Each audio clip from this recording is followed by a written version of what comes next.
Hi friends, welcome back to my channel Rani Kannada vlogs. ನಾನು ತುಂಬ ಚೆನ್ನಾಗಿದ್ದೀನಿ, ನೀವೆಲ್ಲರೂ ಚೆನ್ನಾಗಿದ್ದೀರ ಅಂತ ಭಾವಿಸ್ತಾ ನಾನು ಈ ವ್ಲಾಗ್ನ ಸ್ಟಾರ್ಟ್ ಮಾಡ್ತಾಯಿದ್ದೀನಿ. ನಾನು ನಮ್ಮ ಗಂಡನ ಮನೆಯಲ್ಲಿ ಇಲ್ಲದೇ ಇರೋ ಕಾರಣ ನಾನು ತವ್ರ ಮನೆಯಲ್ಲಿ ಏನು ಓಡಾಡ್ತೀನೋ ಅದನ್ನೇ ನಾನು ತೋರಿಸ್ತಾ ಇದ್ದೀನಿ. ಇಲ್ಲಾಂದರೆ ಏನಾದರೂ ರೆಸಿಪಿ ಮಾಡೋದನ್ನು ತೋರಿಸ್ತಾ ಇದ್ದೆ. ಸಾರಿ ಫಾರ್ ದಟ್, ಬೇಜಾರಾಗಬೇಡಿ ಯಾರೂ. ನಾನಿವಾಗ ನನ್ನ ಮಗಳನ್ನ ಹೊರಗಡೆ ಹಂಗೆ ಸುಮ್ಮನೆ ವಾಕ್ ಕರ್ಕೊಂಬಂದಾಗ ಅಲ್ಲೊಂದು ಟೀ ಶಾಪ್ ಕಾಣ್ತು. ಚೆನ್ನಾಗಿ ಟೀ ಮಾಡ್ತಾರೆ ಅಂತ ಒಂದು ಸಲ ಕುಡ್ದಿದ್ವಿ, ಚೆನ್ನಾಗಿತ್ತು ಟೇಸ್ಟು ಅಂತ ಹೇಳ್ಬಿಟ್ಟು ಮತ್ತೆ ರಿಪೀಟ್ ಅಲ್ಲಿಗೆ ಹೋಗಿದ್ವಿ. ಟೀನು ಬಿಸ್ಕೆಟು ತಗೊಂಡ್ವಿ, ಚೆನ್ನಾಯಿತು. ವಾಕ್ ಮಾಡಿದ್ವಲ್ಲ, ತುಂಬ ದೂರದಿಂದ ವಾಕ್ ಮಾಡಿದ್ವಿ, ಹಂಗಾಗಿ ಏನಾದರೂ ಟೀ ಕುಡಿಬೇಕು ಅನಿಸು ಸ್ವಲ್ಪ ಬಿಸ್ಕೆಟು ತಗೊಂಡು ಅಲ್ಲಿ ಟೀ ಕುಡಿದ್ವಿ. ಚೆನ್ನಾಗಿರುತ್ತೆ ಟೀ ಮಾತ್ರ. ಅದು ಏಲಕ್ಕಿ ಹಾಕ್ತಾರೋ ಏನೋ ಕತಿಯೋ ಚೆನ್ನಾಗಿರುತ್ತೆ. ಹಂಗೆ ಆ ಕಡೆಗೆ ಮುಂದೆ ಬರ್ತಾ ಪಾನಿಪುರಿ ಶಾಪು ಕಾಣ್ತು. ನಾವು ಬಂದಿದ್ದೇನೆ ಪಾನಿಪುರಿ ತಿನ್ಕೊಂಡು ಆ ಕಡೆ ಅಡ್ಡಾಡ್ಕೊಂಡು ಸುಮ್ಮನೆ ತುಂಬ ದೂರ ನಡಿತೀವಲ್ಲ, ಕಾಫಿ ಟೀ ಏನಾದರೂ ಕುಡಿಬೇಕು ಅನಿಸುತ್ತೆ. ಇರೋಷ್ಟು ದಿನ ಮಾತ್ರ ನಾವಿಲ್ಲಿ ಹಿಂಗೆ ಅಡ್ಡಾಡ್ತೀವಿ. ನನ್ನ ಗಂಡನ ಮನೆಗೆ ಹೋದಾಗ ಮಾತ್ರ ಈ ಥರ ಅಡ್ಡಾಡೋ ಚಾನ್ಸೇ ಇಲ್ಲ ನಾವು, ಯಾಕಂದರೆ ಹಳ್ಳಿಲಿ ಸೇರ್ಕೊಂಡ್ಬಿಡ್ತೀವಲ್ವ. ಹಂಗಾಗಿ ಅಲ್ಲಿ ಯಾವುದು ಶಾಪ್ಗಳು ಆ ಥರ ಪಾನಿಪುರಿ ಅದೆಲ್ಲ ಸಿಗೋದಿಲ್ಲ. ಇದ್ದಷ್ಟು ದಿನ ಸ್ವಲ್ಪ ಅಡ್ಡಾಡೋಣ ಅಂತಲೇ ಬಂದಿದ್ವಿ. ಇಲ್ಲಿ ಪಾನಿಪುರಿ ಚೆನ್ನಾಗಿ ಮಾಡ್ತಾರೆ. ನಾವು ಯಾವಾಗ ಬಂದ್ರೂ ಕೂಡ ಹಿಂಗೆ ಬಂದರೆ ಹಿಂಗೆ ಹೋದರೆ ಸಾಯಂಕಾಲ ಟೈಮ್ ಮಾತ್ರ ಮಿಸ್ ಮಾಡಿದೆ, ಯಾವಾಗಲೂ ತಿಂತಾಯಿರ್ತೀವಿ. ಸುಮಾರು ಇಲ್ಲಿ ಒಂದು ವರ್ಷದಿಂದನೂ ಕೂಡ ಇಲ್ಲಿ ಬಂದಾಗ ಸರ್ತಿಗೆಲ್ಲನೂ ಹಂಗೆ ವಾಕ್ ಬಂದಾಗ ಮಾತ್ರ ನಾವು ಯಾವಾಗಲೂ ಈ ಹುಡುಗನ ಹತ್ರನೇ ಪಾನಿಪುರಿ ತಗೊತೀವಿ. ಟೇಸ್ಟ್ ಮಾತ್ರ ಸಖತ್ತಾಗಿರುತ್ತೆ. ನಾವು ಮೊನ್ನೆ ಮಳೆ ಬರಬೇಕಾದ್ರೂ ಕೂಡ ನಾನು ಅವತ್ತು ವೀಡಿಯೋ ಕ್ಲಿಪ್ಪಿಂಗ್ ನಾನು ತಗೊಳಕ್ಕಾಗಲಿಲ್ಲ, ಮಳೆ ಸಖತ್ತು ಬರ್ತಿತ್ತು. ನಾನು ಸ್ಕೂಟಿ ತಗೊಂಡು ಹೋಗ್ಬಿಟ್ಟು ಅಲ್ಲಿಗೆ ರೋಡ್ ಸೈಡಲ್ಲಿ ಒಂದು ಶಾಪ್, ಅದು ದೊಡ್ಡ ಶಾಪೇ, ಅಲ್ಲಿ ಹೋಗಿ ತಗೊಂಬಂದ್ವಿ. ಏನು ಒಂದು ಪಾನಿಪುರಿ ಒಂದು ಪ್ಲೇಟು ಅದೇನೋ ಮಿರ್ಚಿ ಮಸಾಲ ಪುರಿ ಅಂತ ಕೊಡ್ತಾರೆ, ಅದೊಂದು. ಮತ್ತು ಗೋಬಿ ಮಂಚೂರಿ ತಗೊಂಡಿದ್ದಕ್ಕೆ 170 ರೂಪಾಯಿ ತಗೊಂಡ್ರು. ಅಯ್ಯಪ್ಪ ಇದೊಂದು ಇಷ್ಟೊಂದು ತಗೊಂಡ್ರು ಅಂದ್ಕೊಂಡ್ವಿ. ಇಲ್ಲಿ ಬರೀ ನಾನು ಏನು ತಿಂದ್ವಿ ಅಂದರೆ ನಾನೊಂದು ಪ್ಲೇಟು, ನನ್ನ ಮಗಳೊಂದು ಪ್ಲೇಟು ಪಾನಿಪುರಿ ತಿಂದ್ವಿ. ಅದಾದಮೇಲೆ ಒಂದು ಗೋಬಿ ಮಂಚೂರಿನೂ ಗೋಬಿ ಮಂಚೂರಿ ಅಲ್ಲ, ಇದು ಮಸಾಲ ಪುರಿ ತಗೊಂಡ್ವಿ. ಅದ್ರದ್ದು ಕ್ಲಿಪ್ಪಿಂಗ್ ಮರ್ತೋಯ್ತು. ಇದಕ್ಕೆ ಅವರು ಪಾನಿ ಹಾಕ್ತಾರೆ ಇವಾಗ. ಆ ಪಾನಿ ನೋಡ್ರಿ, ಅದೇ ಸಾಕ್ಷಿ ನಾನು ಕ್ಲಿಪ್ಪಿಂಗ್ ತಗೊಂಡೇ ಇರೋದಕ್ಕೆ ಕ್ಷಮಿಸಿ. ಪಾನಿಪುರಿ ತಿಂದ್ವಿ, ಒಂದು ತಗೊಂಡು ಇಬ್ಬರು ಬೈಟು ಮಾಡ್ಕೊಂಡು ತಿಂದ್ವಿ. ನಾಷ್ಟಕ್ಕೆ 70 ರೂಪಾಯಿ ಆಯಿತು. ಅಲ್ಲಿ 3 ಪ್ಲೇಟ್ ಆಯಿತು. ಪರವಾಗಿಲ್ಲಪ್ಪ, ವರ್ತ್ ಅನ್ನಿಸ್ತು. ಪಾಪ ರೋಡ್ ಸೈಡ್ ಇಟ್ಕೊಂಡಿರೋರಿಗೆ ಎಷ್ಟು ಅವರಿಗೆ ಬೆಲೆನೇ ಇಲ್ವಾ ಅನಿಸುತ್ತೆ ಅವರು ತಗೊಳ್ಳೋ ರೇಂಜಿಗೆ.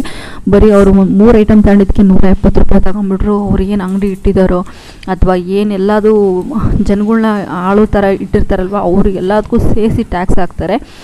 ಪರವಾಗಿಲ್ಲ, ಚೆನ್ನಾಗಿತ್ತು ಟೇಸ್ಟು ಕೂಡ, ಅದಕ್ಕೇನು ಕಮ್ಮಿ ಇರಲಿಲ್ಲ. ಈ ಅಂಗಡಿಲೂ ಕೂಡ ಪಾಪ ಚಿಕ್ಕ ಅಂಗಡಿ ಬೀದಿಲಿ ಹಾಕಿರ್ತಾರೆ, ನೋಡಿದರೆ ಹೊಟ್ಟೆ ಉರಿತೆ. ಅವ್ರು ನೋಡಿದ್ರೆ ಆ ಥರ 3 ಪ್ಲೇಟಿಗೆ ಬರೀ 70 ರೂಪಾಯಿ ಕೊಟ್ಟು ನಾವು ತಿಂದು ಬಂದ್ವಿ.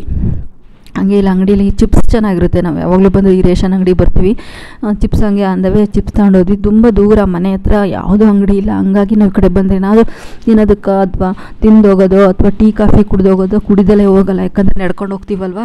ವಾಕ್ ಬಂದಂಗೆ ಅದು ಸ್ವಲ್ಪ ದೂರ, 1 ಕಿಲೋಮೀಟ್ರ್ 2 ಕಿಲೋಮೀಟ್ರ್ ಅಂತಲೇ ಹೇಳ್ಬೋದು ನಮ್ಮ ಮನೆಗೂ ಈ ಅಂಗಡಿ ಎಲ್ಲ ಸಿಗೋದಕ್ಕೆ. ಹಂಗೆ ಅದನ್ನೆಲ್ಲ ಚಿಪ್ಸು ಎಲ್ಲ ತಗೊಂಡು ಹೋದ್ವಿ ಕಟ್ಟಿಸ್ಕೊಂಡು. ಮಳೆ ಮೋಡ ಆಗಿಬಿಟ್ಟಿತ್ತು, ನೀವೇ ನೋಡ್ಬೋದು ಎಷ್ಟು ಮೋಡ ಆಗಿಬಿಟ್ಟಿದೆ ಅಂಥೇಳಿ.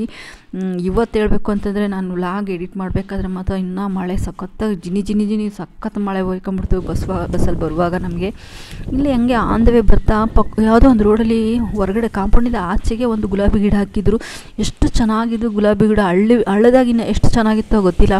ನಾನು ಹಂಗೆ ಒಂದು ಕ್ಲಿಪ್ಪಿಂಗ್ ತಗೊಂಡೆ, ಎಷ್ಟು ಚೆನ್ನಾಗಿದ್ದಾವೆ. ಅದು ಬಾಡಿ ಹಂಗೆ ಕೆಳಗಡೆ ಉದುರೋಗೋ ಸ್ಟೇಜಿಗೆ ನಿಂತಿತ್ತು. ನಾವು ಫ್ಲವರು ನೀಟಾಗಿ ಚೆನ್ನಾಗಿ ಅವಾಗೇ ತಾನೇ ಫ್ರೆಶ್ ಆಗಿದ್ದಾಗ ನಾನು ಕ್ಲಿಪ್ಪಿಂಗ್ ತಗೊಳಕ್ಕೆ ನಮಗೆ ಸಿಗಲಿಲ್ಲ. ಅಟ್ಲೀಸ್ಟ್ ಇದಾದರೂ ಸಿಗ್ತಲ್ಲ ಅಂತೇಳಿ ಅಂದವೇ ರೋಡಲ್ಲಿ ಹೋಗ್ಬೇಕಾದ್ರೆ ಒಂದು ಕ್ಲಿಪ್ಪಿಂಗ್ ತಗೊಂಡೆ ಅಷ್ಟೇ. ಅವರು ಯಾರು ಏನಂತಾರೋ ಏನೋ ಅಂತ ಭಯ ಬೇರೆ ಇತ್ತು, ಯಾರೂ ಇರಲಿಲ್ಲ, ತಗೊಂಡ್ವಿ. ಇಲ್ಲಂತೂ ಹಳ್ಳ, ನಾವು ಹೋಗೋ ರೋಡಲ್ಲಿ, ನನ್ನ ತವ್ರ ಮನೆಗೆ ಹೋಗೋ ರೋಡಲ್ಲಿ ಹಳ್ಳ ಗುಂಡಿ ಸಕ್ಕತ್ತಿದ್ದಾವೆ. ಏನಾದರೂ ಸ್ಕೂಟಿ ತಗೊಂಬಂದ್ರೆ ಮಾತ್ರ ಹುಷಾರಾಗಿ ಹೋಗಬೇಕು. ಗಾಡಿ ಹೋಗೋದಕ್ಕೂ ಆ ಹಳ್ಳದ ಜಾಗದಲ್ಲಿ ಒಂದು ಸ್ವಲ್ಪನೂ ರೋಡು ಸರಿನಿಲ್ಲ, ತುಂಬ ಹುಷಾರಾಗಿ ಹೋಗಬೇಕು. ಈ ರೋಡಲ್ಲಿ ಮಾತ್ರ ನಾವು ರೀಲ್ಸ್ ಮಾಡೋದಕ್ಕೆ ಆಗಲಿ ಅಥವಾ ಏನಾದರೂ ಮಾತಾಡೋದಕ್ಕೆ ಆಗಲಿ ಚೆನ್ನಾಗಿದೆ.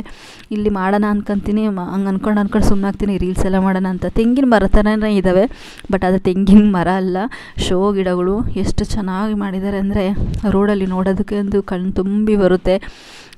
ಸಖತ್ ಚೆನ್ನಾಗಿ ಅನಿಸುತ್ತೆ ಈ ಮರಗಳು ನೋಡಿದರೆ. ಅಲ್ಲಿ ಹೋದರೆ ಸ್ವಲ್ಪ ನಿಧಾನಕ್ಕೆ ಟೈಮ್ ಸ್ಪೆಂಡ್ ಮಾಡ್ಕೊಂಡೇ ಹೋಗ್ತೀವಿ, ಯಾಕಂದರೆ ನಾವು ಬಂದಿರೋದೇ ಟೈಮ್ ಸ್ಪೆಂಡ್ ಮಾಡೋದಕ್ಕೆ ಅಂತ ಫಿಕ್ಸ್ ಆಗಿಬಿಟ್ಟಿದ್ದೆ ನಾನು.